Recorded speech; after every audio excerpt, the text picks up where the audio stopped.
Salut, c'est Fort, Eric Kassongo. Je suis entrepreneur congolais, natif congolais, père de 2 petites filles, Sacha et Kayla. Heureux d'être avec vous aujourd'hui.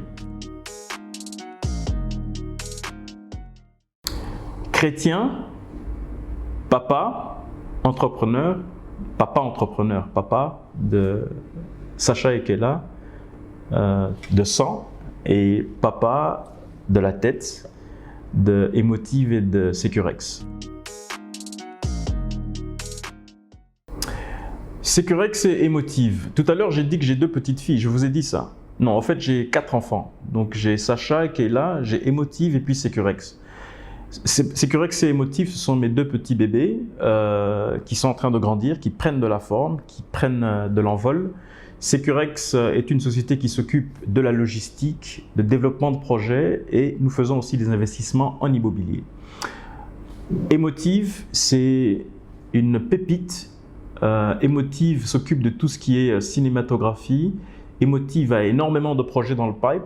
Emotive a réalisé FinCop. Emotive prépare un projet suspense, mais magnifique sur l'art congolais, l'art musical. Et nous avons aussi un film qui est en production pour le moment, qui parle de la vie du docteur Jean-Jacques Muyembe Tamfum.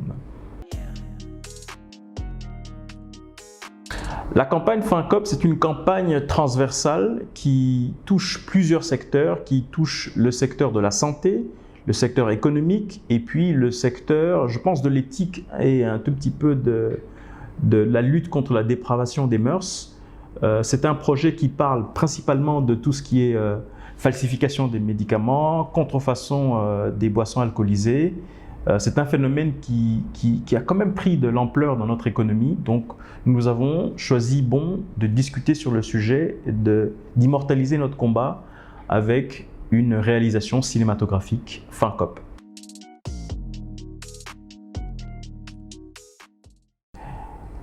La motivation, elle part simplement en voyant vous, en voyant tous les Congolais, en voyant tous ceux qui vivent sur le territoire congolais. Tout le monde est d'accord que c'est un phénomène qui prend énormément d'ampleur et qu'il faut nécessairement qu'on puisse éviter à ce que notre population prenne des boissons toxiques à la santé et mauvais pour la santé.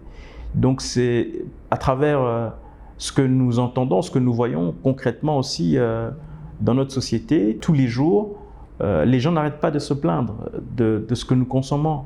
Et nous nous sommes dit qu'il faut faire quelque chose, d'où l'idée de lancer cette campagne pour tout le monde.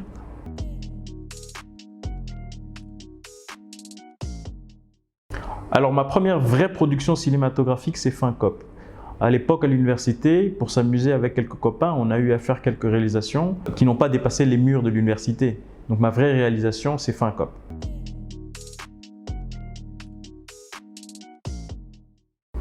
L'impact pour le moment, je ne pense pas qu'il y ait un vrai impact. Je pense qu'il faut développer le secteur. Le secteur est un peu absent. Le secteur ne contribue pas suffisamment dans l'économie. Je pense que l'économie congolaise se repose sur les grosses industries pour le moment, qui sont le secteur minier, l'agro-industriel, tout ce qui est services, les télécoms. Ce sont des secteurs qui apportent réellement et qui contribuent. Mais je ne pense pas malheureusement que le secteur cinématographique apporte énormément. Je pense qu'il faut qu'on travaille, il faut énormément que les différents opérateurs culturels s'impliquent encore plus, qu'on sorte un peu plus de génie, qu'on innove, qu'on crée des concepts. Il faut que tout le monde mette les mains à la pâte, il faut y croire parce que nous avons aujourd'hui des preuves que d'autres économies ont pu se développer, ont pu avoir un apport substantiel du secteur cinématographique. Je ne veux pas les citer pour ne pas faire leur publicité, mais en Afrique de l'Ouest, il y a des pays qui se développent grâce à ce secteur-là. Donc il y a une contribution considérable de ce secteur en Europe, aux États-Unis. Il faut que la RDC aussi crée son propre modèle, qu'on essaie de s'adapter et de voir ce que les autres font et de le faire à notre propre sauce. Les difficultés, tu en rencontres partout. Les difficultés, elles existent, elles sont là. Et je pense qu'elles existent justement pour que tu puisses sortir le meilleur de toi et apporter des solutions. Et je me concentre vraiment plus sur les solutions, je me concentre plus sur comment résoudre les problèmes, et c'est dans la résolution des problèmes qu'il y a des fois la rémunération.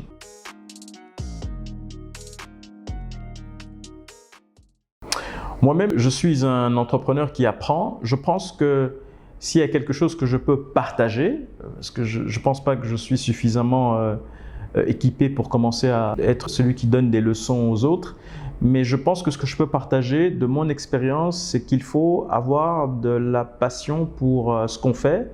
Il faut aimer ce qu'on fait, c'est ce que je veux dire, et il faut être en mesure d'apprendre des autres, d'écouter, de ne jamais penser qu'on est arrivé, quoi. Il ne faut jamais penser qu'on est arrivé, il ne faut jamais penser que tout est fait, tout est acquis, on a gagné un peu d'argent, on a réussi à faire passer un projet, que voilà c'est bon. Non, il ne faut jamais s'arrêter, il faut avoir soif de s'améliorer, de se développer, d'apprendre des autres. C'est extrêmement important, et je pense que pour ceux qui ont essayé Jésus-Christ, il faut l'essayer.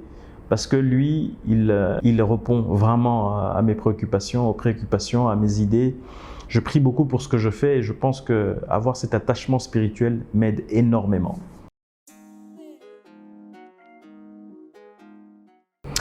Les valeurs. Je pense que la première valeur à avoir, c'est d'avoir une foi chrétienne, une foi en Dieu, en un être suprême, parce que sans lui, je ne serais pas devant vous. Sans lui, je ne serais pas en train d'entreprendre. Sans lui, je ne serais rien. Donc je pense que c'est une valeur importante.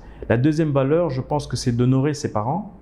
Il faut rendre l'ascenseur aux parents. Je pense que la meilleure manière de rendre l'ascenseur aux parents, c'est d'exécuter ce qu'ils nous ont demandé de faire, de pouvoir mettre en pratique tout ce qu'ils nous ont appris. Et je pense que la troisième valeur, c'est la discipline.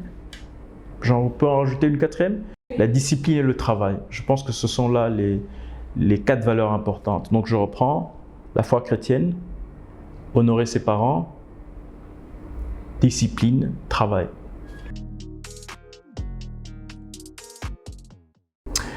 Malheureusement, moi je n'ai pas de routine, donc j'essaye d'éviter la routine, parce que quand tu vis dans la routine, ça devient très ennuyeux, c'est des choses qui se répètent, et moi une fois que les choses se répètent, ça devient très ennuyeux et je me désintéresse et me déconnecte très facilement. Donc j'essaye chaque jour d'innover, de créer de nouvelles choses, de changer un peu mes habitudes, d'éviter les sentiers battus, et de chaque fois essayer de me réinventer. Et c'est en se réinventant que on excelle et on essaye de bien faire les choses.